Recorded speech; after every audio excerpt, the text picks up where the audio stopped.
NTLM शुरू करने वाले हैं। इससे शासन एवं नीति से संबंधित ज्ञान को भारत की प्रमुख भाषाओं में इंटरनेट पर उपलब्ध कराया जा सकेगा। न्यू स्पेस इंडिया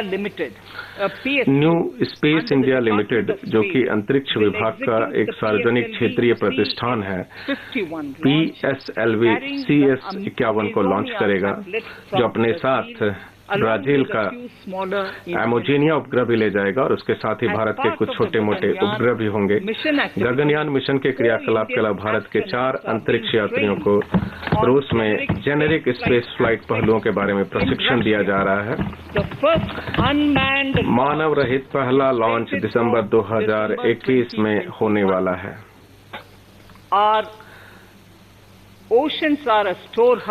हमारे सागर जैविक और गैर जैविक संसाधनों के भंडार गृह हैं।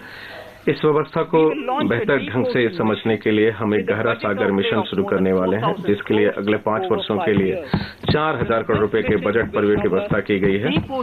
इस मिशन में गहरे समुद्र में सर्वेक्षण और अन्वेषण के कार्यों को तथा गहरे समुद्र की जैव विविधता के संरक्षण की परियोजनाओं को शामिल किया गया है। अब मैं माननीय अध्यक्ष महोदय छठे स्तंभ पे आती हूँ, न्यूनतम सरकार अधिकतम शासन। माननीय अध्यक्ष महोदय, अब मैं 6 स्तंभों में से आखिरी स्तंभ पर आती हूँ। यह हमारे प्रमुख सिद्धांतों में से एक सिद्धांत न्यूनतम सरकार अधिकतम शासन में सुधारों के लिए योजनाओं की रूपरेखा प्रस्तुत करेगा। हमने तीव्रतापूर्वक न्याय देने के लिए विगत 6 वर्षों में अधिकरणों के कामकाज में सुधार लाने के लिए कई प्रकार के कदम उठाए हैं। सुधार प्रक्रिया को जारी रखते हुए मैं अब अधिकरणों के कार्यकरण को तर्कसंगत बनाने के लिए और उपाय करने का प्रस्ताव करती हूँ। हमने 56 सहबद्ध स्वास्थ्य रक्षा वृत्तियों का पारदर्शी और कुशल विनियमन सुनिश्चित करने के उद्देश्य से संसद में राष्ट्रीय सहबद्ध वैयक्तिक आयोग विधेयक पेश किया है। इसके अतिरिक्त परिचर्या वृत्ति में पारदर्शिता, कुशलता और अभिशासन सुधार लाने के लिए सरकार द्वारा राष्ट्रीय परिचर्या और धात्री विद्या आयोग विधेयक पारित किए जाने हेतु पेश किया जाएगा। by the government for passing. To have ease of doing business for those जो लोग सरकार या केंद्रीय लोक उपक्रमों के साथ लेन देन करते हैं और संविदाएं निष्पादित करते हैं, उनकी व्यापारिक सुगमता के लिए मैं सुलह तंत्र स्थापित करने और संविदात्मक विवादों का शीघ्रता पूर्वक समाधान करने के लिए उसका उपयोग किया जाना अधिशेषित करने का प्रस्ताव करती हूँ। इससे गैर सरकारी निवेशकों और संविदाकारों का भरोसा बढ़ेगा। माननीय अध्यक्ष महोदय, आगामी जनगणना भारत के इतिहास में पहली डिजिटल जनगणना होगी।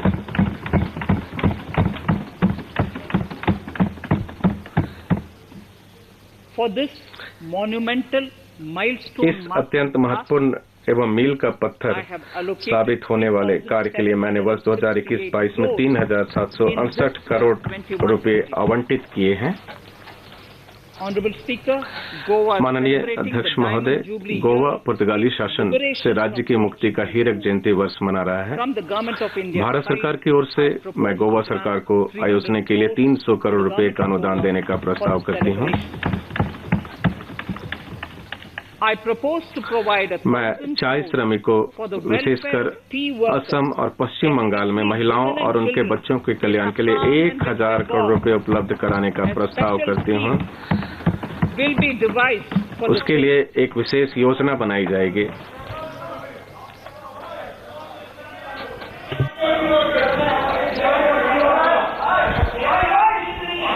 फिस्कल पोजीशन, राजकोषीय स्थिति।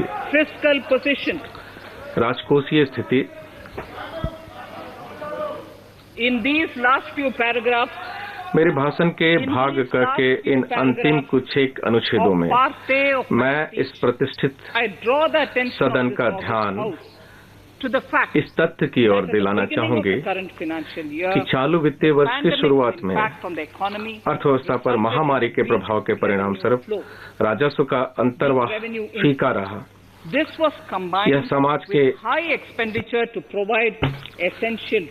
के आरक्षित वर्गों, विशेषकर निर्धन लोगों, महिलाओं, अनुसूचित जातियों और अनुसूचित जनजातियों को अनिवार्य राहत मुहैया कराने के लिए अत्यधिक व्यय किए जाने के साथ मिलकर घटित हुआ। कई अन्य देशों के उलट हमने महामारी के दौरान मंझोले आकार के पैकेजों की श्रृंखला का रास्ता चुना ताकि हम परिवर्तित होती स्थिति के अनुसार अपना रिस्पांस अंशशोधित और लक्षित कर सकें। जैसे ही स्वास्थ्य स्थिति स्थिर हुई और लॉकडाउन धीरे धीरे उठाया जाने लगा, हम सरकारी खर्च बढ़ाने में लग गए ताकि घरेलू मांग में प्राण डाली जा सके। इसके परिणाम स्वरूप 2020-21 के लिए 30.42 लाख करोड़ रुपए के कुल बजट अनुमान व्यय की तुलना में हमारा जो संशोधित अनुमान आकलन का 74.50 लाख करोड़ रुपए है। 30.42 लाख करोड़ रुपए से एक वर्ष के अंदर हम इसे 74.50 लाख करोड़ रुपए पर ले जा रहे हैं। हमने व्यय की गुणवत्ता बनाए रखी है। पूंजीगत व्यय के बजट अनुमान 2020-21 में 4.12 लाख करोड़ रुपए की तुलना में संशोधित अनुमान 2020-21 में 4.3 लाख करोड़ रुपए होने का आकलन किया गया।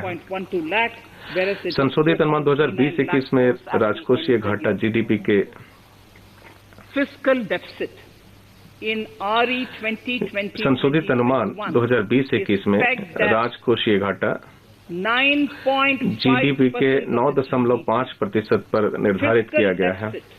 हमने इसका सरकारी उधारियों, बहुपक्षीय उधारियों 9.5% of GDP. We have funded this through government borrowings, multilateral borrowings, हमने small savings इसका funds, सरकारी उधारियों, बहुपक्षीय उधारियों, लघु बचत निधियों और अल्पावधि उधारियों के माध्यम से निधियन किया है। हमें और 80,000 करोड़ रुपए की जरूरत पड़ेगी, जिसके लिए हम इन 2 महीनों को बाजार से संपर्क करेंगे, यह सुनिश्चित करने के लिए कि अर्थव्यवस्था को जरूरी ताकत मिल सके। 2021-22 में व्यय के लिए हमारा बजट अनुमान आकलन 74.83 लाख करोड़ रुपए है। 34.83 lakh crores. This includes 5.54 lakh crores. इसमें पूंजीगत व्यय के रूप में 5.54 लाख करोड़ रुपए शामिल है। इस तरह 2020-21 के बजट अनुमान आंकड़ों पर 34.5% की वृद्धि हुई है। बजट अनुमान 2021-22 में राजकोषीय घाटा जीडीपी का 6.8% होने का अनुमान है। अगले वर्ष के लिए बाजार से सकल उधारी लगभग 12 लाख करोड़ रुपए होगी। हमारी योजना है कि हम राजकोषीय समेकन के अपने पथ पर चलना जारी रखें और राजकोषीय घाटा स्तर को कम करके 2025-26 तक इस अवधि के दौरान साधारण रूप से स्थिर ह्रास के साथ जीडीपी के 4.5% पर लाना चाहते हैं। हम पहले बेहतर अनुपालन के माध्यम से कर राजस्व में उछाल लाकर और दूसरे परिसंपत्तियों जिसमें लोक उद्यम और भूमि सम्मिलित है के मुद्रीकरण से प्राप्तियां बढ़ाकर समेकन हासिल करने की उम्मीद करते हैं। इस विधेयक के माध्यम से भारत की आकस्मिकता निधि 500 करोड़ से बढ़ाकर 30,000 करोड़ रुपए की जा रही है। In accordance with the views of the 15th Finance Commission, 15वें वित्त आयोग के अभिमत के अनुसार हम राज्यों के लिए निवल उधारी की सामान्य उच्चतम सीमा सकल राज्य घरेलू उत्पाद के 4% पर नियमित करने की अनुमति दे रहे हैं। इस उच्च सीमा का एक हिस्सा वृद्धि परक पूंजीगत व्यय पर खर्च करने के लिए निर्देशित किया जाएगा। जीएसडीपी के 0.5% के बराबर की अतिरिक्त उधारी उच्च सीमा के शर्तों के अधीन दी जाएगी। राज्यों से अपेक्षा की जाएगी कि 2023-24 का राजकोषीय घाटा जीएसडीपी के 3% तक लेके आए, जैसा कि 15वें वित्त आयोग द्वारा सिफारिश की गई थी। जुलाई 2019-20 बजट में मैंने अतिरिक्त बजटीय संसाधनों पर कथन 27 पेश किया था। उसमें सरकारी एजेंसियों की उन उधारियों का खुलासा किया गया था जो भारत सरकार की योजनाओं के वित्त पोषण की दिशा में जाती हैं। I enhanced the scope and coverage of that statement by including the loans provided by government to the FCI, the Food Corporation of India. Taking a step further in this direction, अपने 2020-21 के budget में मैंने सरकार द्वारा भारतीय खाद्य निगम को दिए गए ऋणों को शामिल करके कथन के स्कोप और कवरेज का विस्तार कर दिया था। इस दिशा में और कदम उठाते हुए संशोधित अनुमान 2020-21 में और बजट अनुमान 2021-22 में बजटीय प्रावधान करके खाद्य सब्सिडियों के लिए भारतीय खाद्य निगम को दिए जाने वाले NSF ऋण को बंद करने का प्रस्ताव करती हूँ। अतिरिक्त बजटीय संसाधन विवरण अनुबंध 6 पर दिए गए हैं। हम जानते हैं कि FRBM अधिनियम निर्देशित करता है कि GDP के 3% के बराबर राजकोषीय घाटा 31 मार्च 2020-21 तक हासिल किया जाए।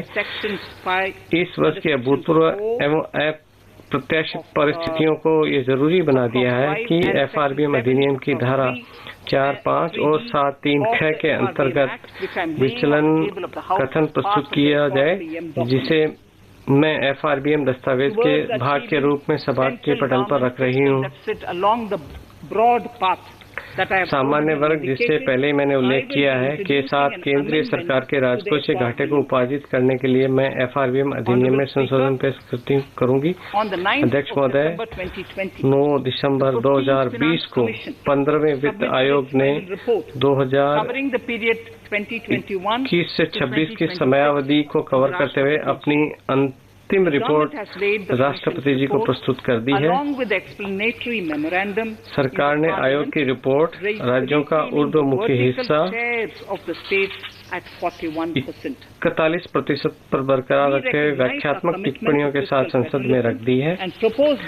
हम राजकोषीय संघवाद के प्रति अपनी प्रतिबद्धता को महत्व देते हैं और इसलिए इस सिफारिश का पालन किए जाने का प्रस्ताव करते हैं। 14वें वित्त आयोग में एक राज्य होने के नाते जम्मू एवं कश्मीर अंतरण का हकदार था। अब जम्मू और कश्मीर तथा लद्दाख संघ राज्य क्षेत्रों को निधियां केंद्र द्वारा प्रदान की जाएगी। आयोग की सिफारिश पर मैंने 2021-22 में 17 राज्यों को राजस्व घाटा अनुदान के रूप में 1,18,452 करोड़ रुपए मुहैया करा दिए, जबकि 2020-21 में मैंने इसके लिए 14 राज्यों को 74,340 करोड़ रुपए जारी किए थे। माननीय अध्यक्ष महोदय, अब मैं भाग 6 पर आती हूँ।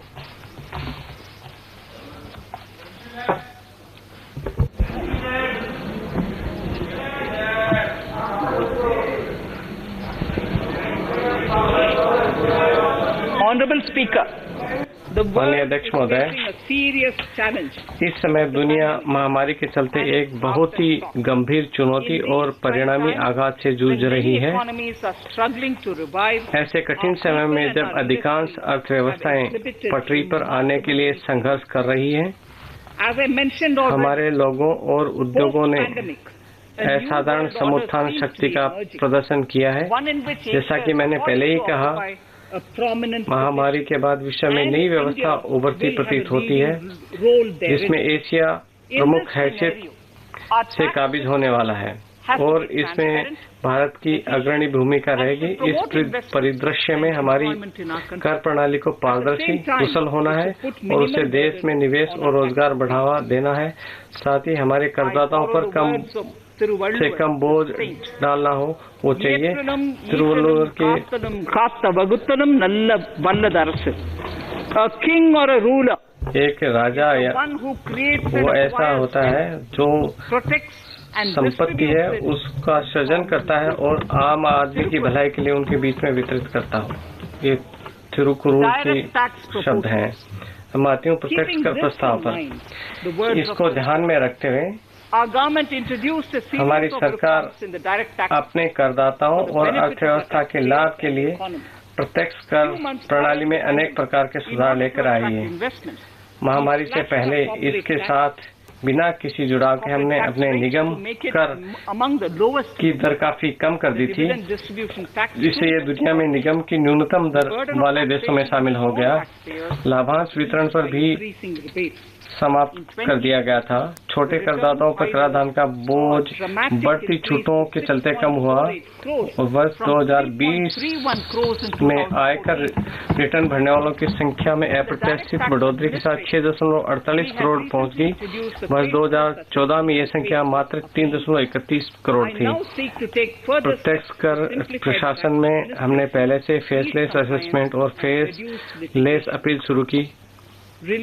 मेरा प्रयास है कि प्रशासन अब वाद विवाद और सरल संरचना बनाने और कर अनुपालन को सहज बनाने की ओर है। अब मैं अपने वरिष्ठ नागरिकों के राहत पर मैं अपने प्रत्यक्ष कर प्रस्ताव की शुरुआत अपने वरिष्ठ नागरिकों को प्रणाम करते हुए करती हूँ।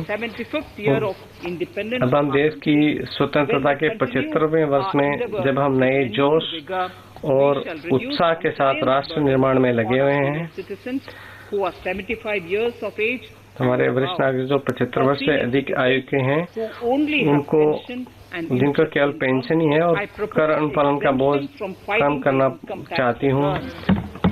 जिन वरिष्ठ नागरिकों के पास वेतन और ब्याज से होने वाली आय है, उनके लिए मैं उन्हें आयकर विवरणी दर्ज करने से छूट प्रदान करने का प्रस्ताव करती हूँ। भुगतानकर्ता बैंक उनकी आय पर आवश्यक कर की कटौती कर लेगा। इससे समय कम लगेगा। ये महत्वपूर्ण घोषणा है। माननीय अध्यक्ष महोदय, वर्तमान में एक आकलन है कर निर्धारण प्रक्रिया 6 वर्ष तक और गंभीर कर धोखाधड़ी के मामले में 10 वर्ष तक पुनः खोली जा सकती है। इसके परिणाम स्वरूप करदाताओं को लंबे समय तक अनिश्चितता की बीच रहना पड़ता है। इसलिए मैं कर निर्धारण प्रक्रिया को पुनः खोलने की समय सीमा को मौजूदा 6 वर्ष से घटाकर 3 वर्ष करने का प्रस्ताव करती हूँ।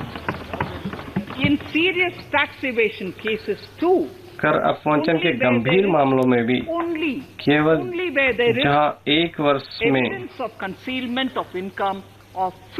50 लाख रुपया उससे अधिक की आय को छिपाने का साक्ष्य है,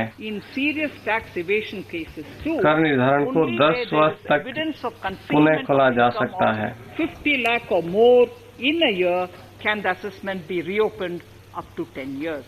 Even this reopening can be इस तरह पुनः खोले जाने का कार्य भी आयकर विभाग के उच्चतम स्तर के अधिकारी प्रधान मुख्य आयुक्त के अनुमोदन के बाद ही पुनः खोला जा सकता है। Setting up the dispute resolution committee. विवाद समाधान समिति की स्थापना। माननीय अध्यक्ष महोदय, ये इस प्रकार सरकार का संकल्प रहा है कि मुकदमेबाजी को कम किया जाए, जिसने वर्तमान कराधान प्रणाली को बिगाड़ दिया। सरकार करदाताओं को लंबे समय से लंबित पड़े उनके विवादों को निपटाने का अवसर प्रदान करने और समय और संसाधनों पर पड़ने वाले अतिरिक्त बोझ से उन्हें राहत दिलाने के लिए प्रत्यक्ष कर विवाद से विश्वास स्कीम लेकर आई थी। इस स्कीम को